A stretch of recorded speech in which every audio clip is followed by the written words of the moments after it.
All right, thanks for joining us for another conversation about money. Welcome to this conversation. Today we're going to talk a little bit about children and money. So many of you have kids. I have two. I have two boys. They're 9 and 12.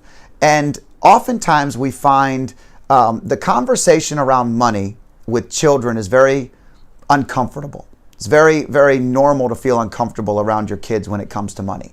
I want to first start off by talking a little bit about the scarcity mindset and how that affects a lot of people, especially when you don't have enough.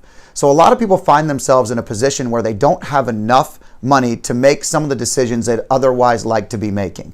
Maybe their children can't go out for this specific team because there's not enough money. I know that there were many times growing up in my life where I was able to recognize that, but how my parents handled those situations really gave me a lot of insight in both my career and how we handle those conversations today, and how you can think about some of this. So the scarcity mindset says there's no more. Like it's just not going to happen. So parents often find themselves saying, we can't do this right now. I don't see us being able to afford that. You don't understand what we have going on. This is just not something we can do right now. It's I can't. A great example is our kids' soccer team may be going to Europe this summer, and a message went out to all the parents. And all the parents are at different levels in their lives and their livelihoods. And I immediately put a message out on the board, and it was really, hey, don't shut down to this idea until we have a chance to talk and think about all the opportunities out there. So what we want to do is just get people to think a little bit differently, think a little bit bigger.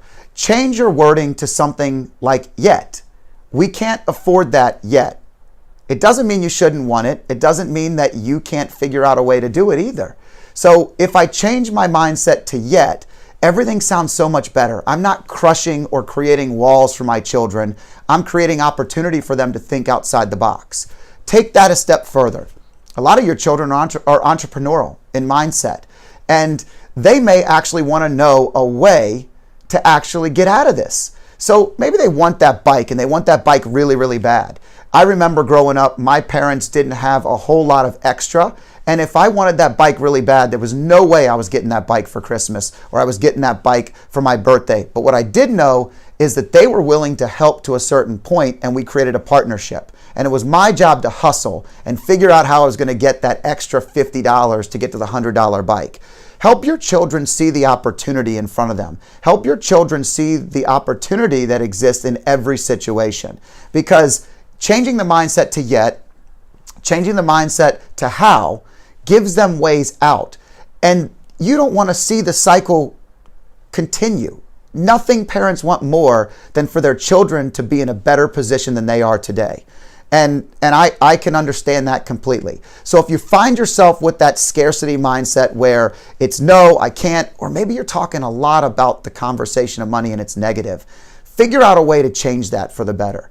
Create more positivity in the environment. So the takeaways are: add yet to your conversation, add more positivity to the mindset, and show a couple ways how. Showing someone how to fish versus just giving them a fish is a really big benefit to the kid long term. I'm Scott Danner with Freedom Street Partners. Thanks for joining us for this conversation.